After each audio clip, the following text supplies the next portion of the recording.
So, welcome back to Patreon requests, and the first one we're going to do today is from Swift Blitz, and they asked me to do a top 3 Scooby-Doo shows and movies. As always, if you guys would like to have a Patreon request done, just hit the link below. Head on over to my Patreon where you guys can hit the 3rd tier. That'll allow you access to do so, as well as check out all the other stuff on the other tiers of Patreon as well. Like I said, the link is in the description below. But other than that, let's get started. So basically, like I said, I was asked to talk about my 3 favorite Scooby-Doo shows and Scooby-Doo movies. Now, this isn't like a top 3, and if you think a movie and or show should be on this list or not, that's totally fine. That's it's no problem. I'm always excited to hear where you guys stand on shows and movies. It's kind of like that's the cool thing, is that everyone can pick everyone can do as they want. But anyway, let's get started with the video. I'm going to start with shows first, and then we'll get to movies. So right off the gate, probably the best Scooby-Doo show, I think we can all agree, is the best Scooby-Doo show of all time is without a doubt Mystery Inc. Like, it's the peak of the series. It is the straight up peak of the show. I can't even put into words how good of a series that this show that show is. From the drama to the animation to the overarching story, and it does go into bizarre places, but it really does feel natural. You know what I mean? It talks about rogue planets and things like that, and it just gets kind of weird. It has Udo Kier as a talking parrot, which was that made you just go, all right. It's just it shouldn't work, right? The show should not work, but it does on so many levels. There's also some great jokes in it. I think this is the best Velma we've had in a long time. Yeah, it's a lot of fun, and it sucks that we didn't get a 3rd season.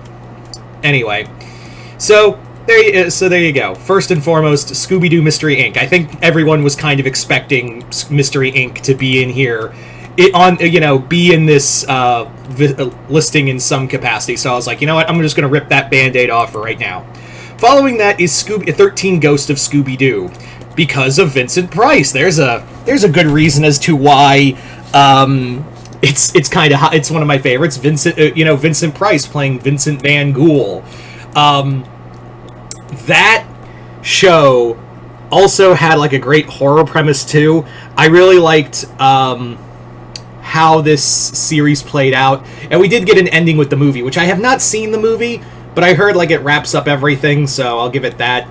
But I've heard varying things, if it's a satisfying conclusion or not. So yeah, but still, it was a great horror series. I think it was also very, it was very much a kind of new direction, and it was a lot of fun. It was just kind of fun. I wish we could do without Flim Flam, though. If we replace Scrappy with another annoying character. Great.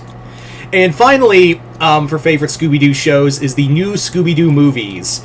This one's kind of a varied one, because when you ask people, and keep in mind, I'm not the biggest Scooby-Doo guy. I like Scooby-Doo, I like watching it, but I wouldn't say call myself a true Scooby-Doo fan. I'm not out here, collecting Scooby-Doo memorabilia, but I do enjoy it. It was one of the earliest gateways into horror, honestly.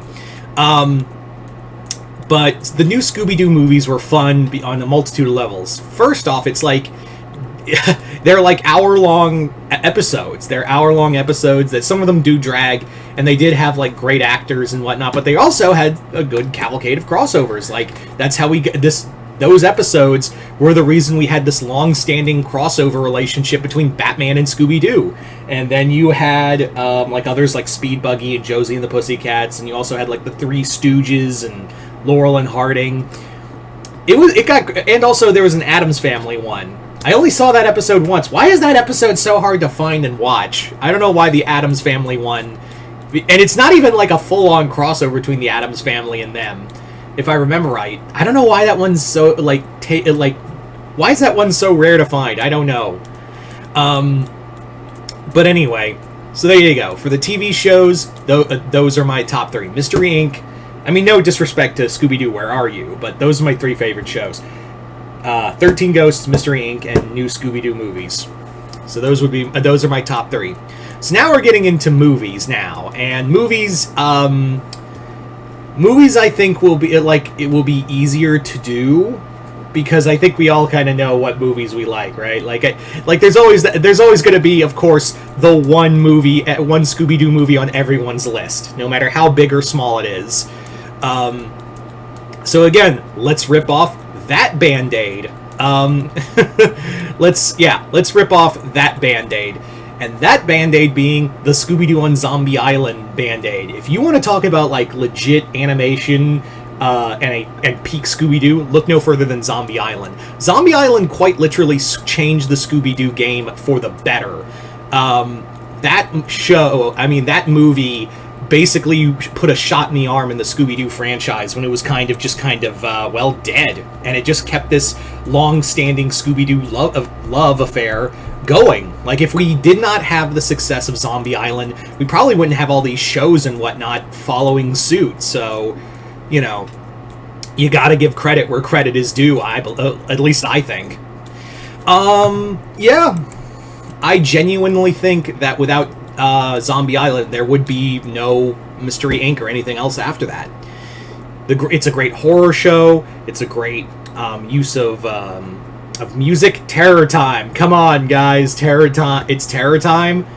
Fucking banger.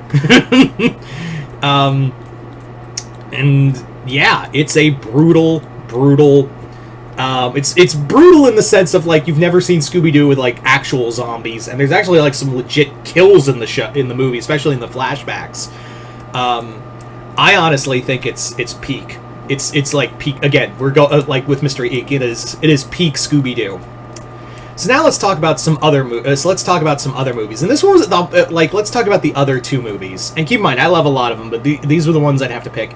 Next one,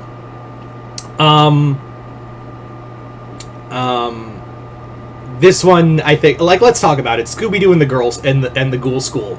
Scooby-Doo and the Ghoul School is not a great Scooby-Doo movie by any stretch of the imagination, but it is a fun movie. You gotta hand it that. Like, you gotta hand that it's a fun one, and I'm surprised they never did any Warner Brothers, you want to do something cool, like, you want to have, like, some competition to, like, Monster High or something, or, like, Gravity Falls, just bring back the Ghoul School and make it its own spin-off cartoon.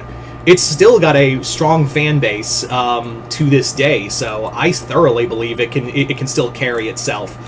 But anyway, so what else? The movie's not great, but it is part of my childhood, and it was actually the first Scooby-Doo movie I ever watched, so I have to have some place for it. And finally, Scooby-Doo and the Witch's Ghost. That one went hard. And I think we all know why we like that movie. Right? Right, ladies and gentlemen? Hex Girls. Don't tell me like you had that realization that you were like, I like goths, and then it was just a slow decline from then on out, right? So there you go, guys. There's my Scooby-Doo top 3 Scooby-Doo, my 3 favorite Scooby-Doo TV shows and movies. But yeah, like I said, this is all subjective, and I'm always excited to hear. And again, this wasn't like a top 3 ranking or whatever. It was just 3 favorites of mine from both the shows and the movies. But you guys tell me in the comments below, where do you guys stand on all this? Like, what are your top 3 movies and TV shows from Scooby-Doo?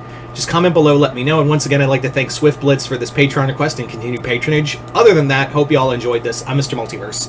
I'll see you next time in the Multiverse.